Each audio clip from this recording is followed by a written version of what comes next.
So I got, hold on, I gotta turn some light on. Okay, so I got my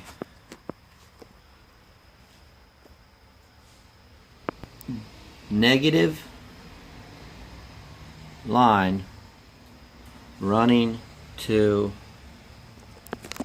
the brass pin.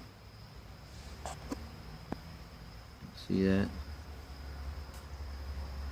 And it's clamped on there, and it's connected to the negative of the light. So the negative of the light connects to the brass pin, and the negative of the battery also connects to the brass pin.